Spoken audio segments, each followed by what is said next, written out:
আসসালামু আলাইকুম and welcome to my channel. আজকে তৈরি করে দেখাবো ডিমের কোরমা। বাসায় গেস্ট আসলে অন্যান্য আইটেমের সাথে আপনারা কিন্তু এই ডিমের কোরমাটা খুব সহজে তৈরি করে নিতে পারেন। পোলাওয়ের সাথে এই ডিমের কোরমাটা খেতে কিন্তু অসাধারণ মজা, আর এটি তৈরি করা সবচেয়ে ইজি। ভিউয়ার্স, চলুন আমরা রেসিপিতে চলে যাই। ডিমের কোরমা তৈরি করার জন্য এখানে আমি 6টি ডিম সিদ্ধ করে নিয়েছি হাফ কাপ পরিমাণ পেঁয়াজ কুচি, কিছু তেজপাতা, এলাচ, লং, গোলমরিচ আর দারচিনি, 2 টেবিল চামচ পরিমাণ টক দই, 1 চা চামচ পরিমাণ চিনি দিয়ে খুব ভালো করে ফেটে নিতে হবে। আরও নিয়েছি 3 টেবিল চামচ পরিমাণ পেঁয়াজ বাটা,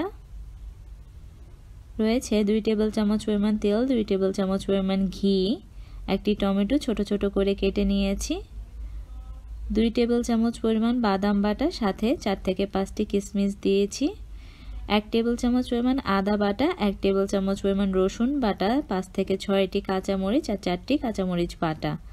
এখন ডিমগুলোকে একটি ছুরি দিয়ে এভাবে করে একটু কেচে নিতে হবে, আর এভাবে করে কিন্তু সবগুলো ডিমই কেচে নিয়েছি। সামান্য পরিমাণ লবণ আর মরিচের গুঁড়া মেখে এখন ডিমগুলোকে ভেজে নিব।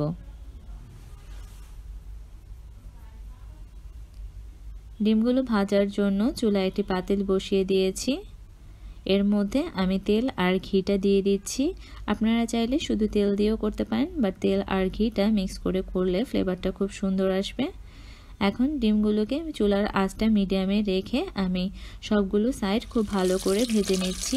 খেয়াল রাখবেন যাতে করে ডিমটা পুড়ে না যায় আর চুলার আঁচটা যেন হাই হিটে না থাকে।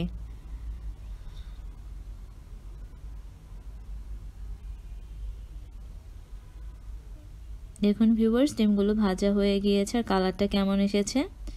এখন আমি সেই একই তেলের মধ্যে দিয়ে দিচ্ছি গরম মশলাগুলো দিয়ে 1 মিনিট ভাজতে হবে। এখন এর মধ্যে আমি দিয়ে দিলাম পেঁয়াজ কুচিগুলো হালকা বাদামি হওয়া পর্যন্ত ভেজে নিচ্ছি।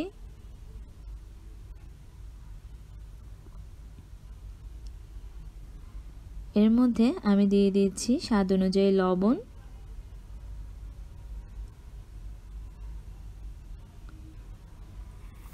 পেঁয়াজগুলো প্রায় বাদামি হয়ে এসেছে।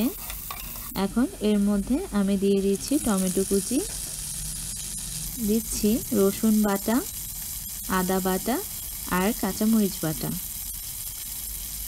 বাটা মশলাগুলো দিয়ে সবকিছু খুব ভালো করে নেড়ে দিতে হবে।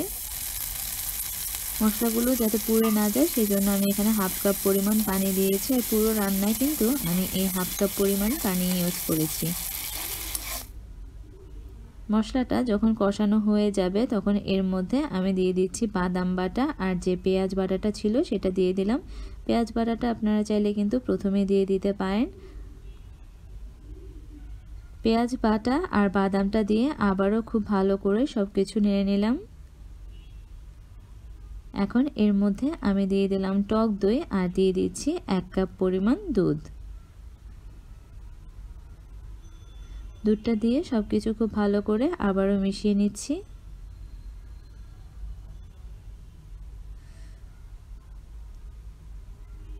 এখন আমি এর মধ্যে দিয়ে দিচ্ছি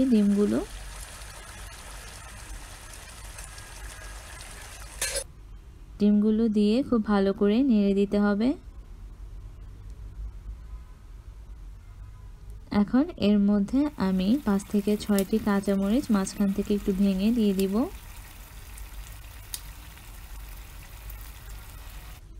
এখন ঢাকনা দিয়ে ঢেকে মিডিয়াম আঁচে 5 থেকে 7 মিনিট জাল করছি। দেখুন 7 মিনিট পরে তেলটা খুব সুন্দর করে উপরে উঠে এসেছে। আগে থেকে কিছু পেঁয়াজ বেরেস্তা করে রেখেছিলাম, সেগুলো দিয়ে দিলাম উপর থেকে। তৈরি হয়ে গিয়েছে ডিমের কোরমা। ভিউয়ার্স, আশা করছি আমার আজকের ভিডিওটি আপনাদের কাছে ভালো লেগেছে, আর এই ভিডিও সম্পর্কে যদি আপনাদের কোনো কিছু জানার থাকে তাহলে আপনারা অবশ্যই কমেন্ট বক্সে কমেন্ট করে আমাকে জানাতে পারেন। আমি আপনাদের প্রশ্নের উত্তরগুলো দেওয়ার চেষ্টা করব।